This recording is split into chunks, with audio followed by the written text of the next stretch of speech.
I think one of the biggest misconceptions in this country is what this country is all about, who founded it, for what purpose, and most specifically, what it is that we're all looking for. I'm going to try to clarify some of those, and in doing it, as always happens, someone's going to be angry with my definition of some of these things. I've traveled all over the country.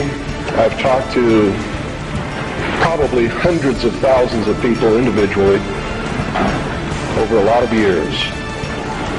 I broadcast a radio show that brings me thousands of letters every week.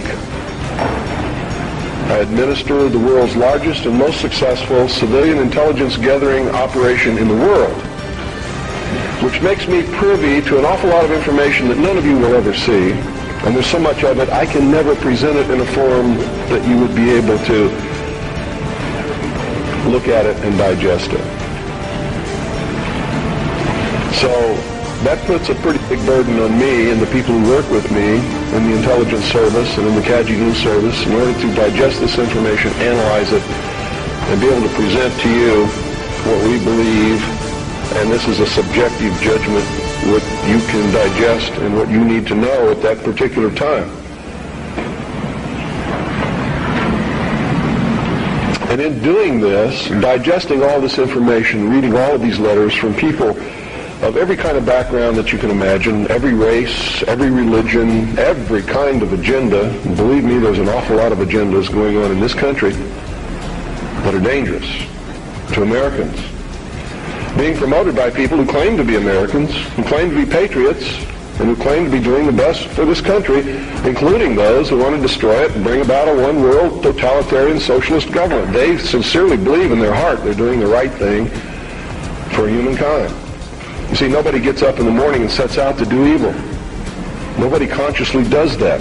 I've never met any person in my entire life who said, I'm evil, I'm going to do evil things, I like to do evil things, I want to do evil things. They don't exist, in my knowledge. They may exist somewhere, people like Jeffrey Dahmer. And I believe that even Jeffrey Dahmer probably rationalized what he was doing in his own mind to make it right. Isn't that the way we all do things? Even if we do something wrong and we know we're doing something wrong, don't we attempt to rationalize it in our own mind and to our friends to justify what we're doing? So I believe it's a great fallacy to set out to brand those whom we disagree with as being evil people. The result of their actions we may perceive to be evil. We may perceive it to be bad. But I guarantee you those people don't see it that way. And when we present ourselves to them in that light, we're good and they're evil, do you think we have a chance of getting them to listen to us? Not on your life. It's not going to happen. So I think we have to change the way we talk. We have to talk to them in a different manner. Now don't take what I'm going to tell you standing up here today and compare it to what I say on the radio and expect the two to concur. Because when I'm here, I'm just Bill Cooper. I'm talking to you from my heart. When I'm on the radio, I am on a mission. And that mission is to slap people upside the head and wake them up and even make them hate me, if that's what it takes to get them to go examine what I'm telling them to find out that it's right. You see, I don't care how it's done, as long as they wake up. If I have to be the bad guy that they're going to hate for the rest of their life, that's okay with me, if I wake them up. But when I'm here talking like this, that's not my mission, because you're awake already or you wouldn't be here. You see? There's a difference between the people here and the people that I'm talking to over those airwaves. Big difference. An awful lot of you are steady listeners of the Hour of the Time and have been probably for many years. And when I'm talking on the radio, I know who you are and I'm not talking to you. And I know that when you're listening and I talk about the sheeple, the stupid sheeple, It doesn't make you angry. You know why? Because you know you're not stupid sheeple, don't you? The person that gets angry has verified that I was right. Because he wouldn't get angry if he didn't know in his heart that he's a stupid sheeple. You ever been walking down the street, somebody comes running out and says, bank robber, stop that bank robber. Do you start running? Why don't you start running? Because you're not the bank robber, right? Do you get angry? No. Do you pay attention? Most of the time, if you're from a big city, chances are you don't even look around. Right? Now, if you're from a small town where I'm at, people will come running out in the street to see the bank robber. Because it's a small town and not much excitement goes on there, unless the IRS comes to mess with me. So, what I'm going to talk to you about today comes from my heart, from my experience in life, from playing this role as messenger, which I take very seriously, from my efforts to wake up the American people, from my family, from all the letters that I get, the people that I talk to, just like I've talked to many of you here today. I've learned some things, and I think these things need to be passed on to you. And I think you need to start examining yourself, your agenda, your mission. Who are you? What are you about? What do you believe about America? Is it true? Are you helping to divide us more? Or are you helping to bring us together? Do you really understand what this country is all about? Now, I know this is going to make some of you angry. That's okay. I know that it's going to open some doors for some of you. I hope that it'll bring us all a little bit closer together. And I hope that everybody, once you've examined your own particular agenda, will try to make it fit better into what we should really be doing.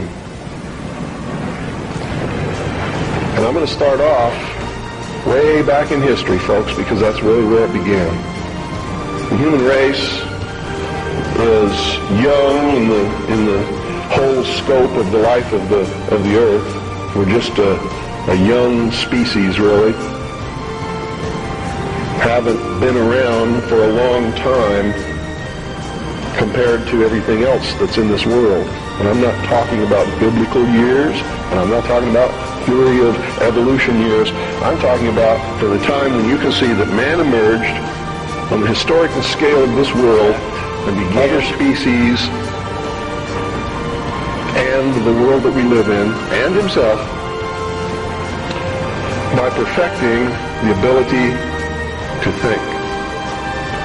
First original thought. See, there used to be a time in history when man was just like all the other animals. He didn't think. He didn't know good from evil. He existed and lived by instinct just like the other animals did. If you want to believe the record that we can look back and see written in stone. Okay? If you want to believe that there were creatures that ultimately became this thinking man that you see standing up here in front of you and sitting out there amongst you, didn't have this ability. Now, if you doubt that, read Genesis in the Bible and you'll see that it's confirmed there. Wasn't there a time when Adam and Eve lived in the Garden of Eden? They were not to think. They did not know good from evil. They were just there to take care of the garden. Is that correct? So this concept and the biblical concept agree. Man just enjoyed what God had put there and sort of took care of the garden. Any dentist will tell you that our mouth was not made for eating meat. So ancient man most probably ate vegetables and nuts and things like that. Roots. Doesn't mean that I'm telling you to become a vegetarian, because I'm not. You see, I really believe in freedom, believe you should eat whatever you feel like eating. That's your business. But that's known to people who study these things as the age of innocence.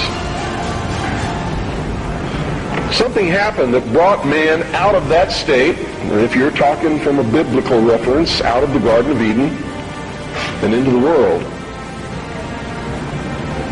He wasn't innocent anymore. He understood that he was naked, and that his partner was naked. He could think. He could look around. He knew when something was good and when it was bad, just as we all do here. When somebody comes up to me and says, well, how do we know which is the right way to go? I know that person is setting me up to justify his bad deeds, and I won't do it. You always know. We always know which is the right way and which is the bad way. The bad way sometimes feels better, so we may choose that way and justify it by rationalization in order to make ourselves feel better about the bad that we did. In the mystery schools, they refer to this mystical time of coming out of the age of innocence as the Luciferian philosophy. I've tried to illuminate you with this for years on my radio broadcast. In the Bible or in the church, they talk about the fall of man. Same thing.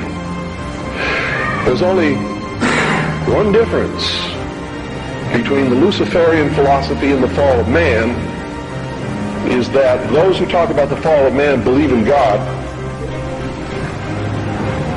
Whether or not they believe in a Savior, they believe in God. The ones who believe in the Luciferian philosophy do not. Now here's how that works. In the Bible, we're told that Eve was tempted by Satan to eat of the fruit of the tree of knowledge of good and evil. God had commanded Adam and Eve not to eat of the fruit of that tree. If you do, ye will surely die. Isn't that the commandment? Lucifer, through his agent Satan, on the other hand, told Eve, God lied to you. He's holding back the fact that you too can become God. But first you have to eat of the fruit of this tree. And if you do, you will surely not die, but shall become as gods. Isn't that true? So, from the religious aspect, we see that as the fall of man because man disobeyed God. We see that as the subjugation of the woman beneath man, where she had originally been the partner.